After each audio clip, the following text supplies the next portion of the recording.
right, before y'all jump on the Baker chain, let me just remind you, Tyrod Taylor started the game and was 5 for 5, 99 yards in a TD. Stephen A. Smith, when should Baker be the starter?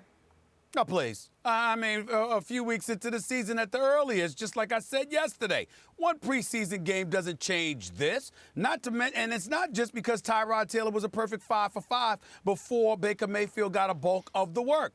It's also because who were you playing against? Molly Wood, Max Kellerman, Big Blue lovers extraordinaire. Oh, no. Y'all know how tough this defense was last year. Clearly, it still has some work to do. Baker Mayfield was scrambling out of the pocket, moving the chains.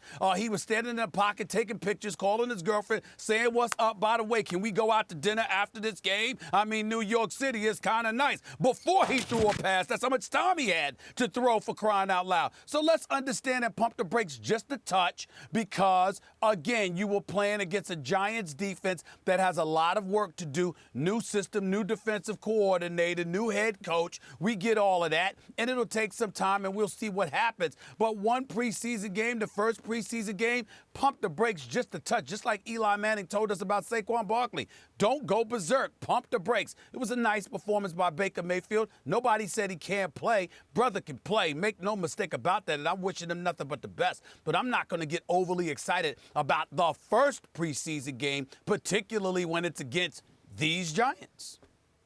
Well, first of all, the tabloids in New York were all saying this morning, no, everyone, go berserk about Saquon Barkley. And I'm going to tell you why you should go berserk about Baker Mayfield if you're a Browns fan. And by the way, Stephen A., let me help you out. Not just against the Giants defense, against the third stringers, he did that. And not just that Tyrod Taylor was 5 for 5. Listen, Tyrod Taylor probably gives you, on paper, a better chance to win on any given Sunday at this moment than Baker Mayfield, at least on paper. And he backed that up, last night.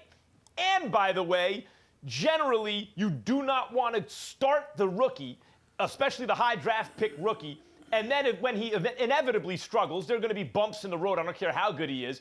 You start to get the quarterback controversy. It's tough to go from rookie to vet. Then you kind of ruin the rookie, right?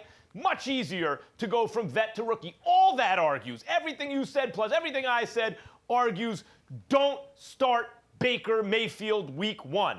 And I'm going to tell you right now to throw that all out.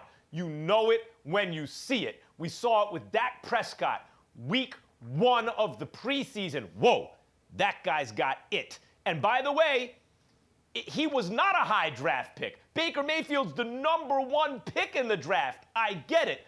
But that guy has it. He had it in college. He was the best quarterback in college. He was rightfully the #1 draft pick.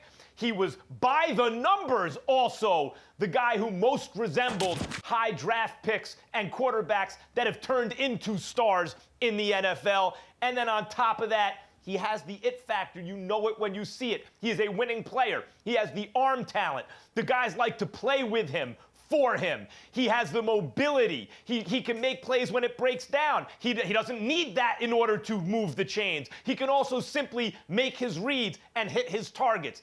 This guy is the goods. Maybe he's the greats. I say in this case, all the arguments for waiting and waiting and waiting, throw them out. Start Baker Mayfield week 1. Well, I'm not going to go that far, obviously, but I would ask you this question, Max, because I honestly, sincerely do not remember.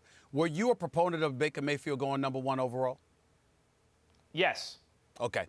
Now, having said all of that, I can understand what your points are about Baker Mayfield. Here's my issue. You're ignoring the history of the Cleveland Browns, the culture that exists, and more importantly, the kind of damage it can do if you're a bit preemptive or you're a bit too quick with the trigger and you put him out there from week 1.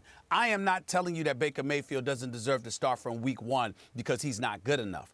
Or because, you know what, he's far behind Tyrod Taylor, whatever the case may be.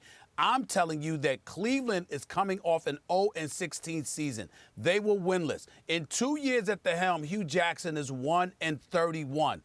Probably because for the most part, they were bereft of the necessary talent. But also because, again, you've got a situation there where a lot of changes needed to be made. Dita Podesta's gone, Sashi Brown is gone. You got a new regime in there. We get all of that. With all the work that has to be done, with everything going on around Baker Mayfield, you have to make sure that those things are in order in your house before throwing your #1 overall pick into that Lions den, because we are talking about the perpetually, historically dormant Cleveland Browns organization. That's what we're talking about here. You can't just look at Baker Mayfield in a vacuum and say his talent is all that's required, throw him to the Wolves. No. If it were basketball, sure. If it were baseball, sure. If it were another sport, obviously. But in the sport of football, where there are so many other parts that you need to work in concert for a quarterback to be on top of his game. Quick. I just think it's risky, Max. I really do.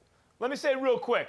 I understand what you're arguing, and many people would argue don't start him week 1. Don't give in to that temptation. What I'm here to tell you is, in fact, the temptation is the opposite. It's to start Tyrod Taylor, because Tyrod Taylor's a good quarterback. He's a starting NFL quarterback. They thought he was a franchise quarterback in Buffalo. He's not quite that, and we have record enough to understand that. But that's the problem. The problem with Tyrod Taylor is the kind of franchise that's short-sighted thinks, start him. Oh, he's pretty good. Maybe he's the guy. We've seen that that's not the case. But I'm telling you, Baker Mayfield is the guy. Don't give in to the temptation to start Tyrod Taylor. I understand what you're saying here, but I got to agree with Stephen A. I think the perfect time to start him is Week 11 at the Bengals. It's after a bye week, and it'll come after 3 consecutive losses to the Steelers, Chiefs, and Falcons, not necessarily Tyrod Taylor's fault.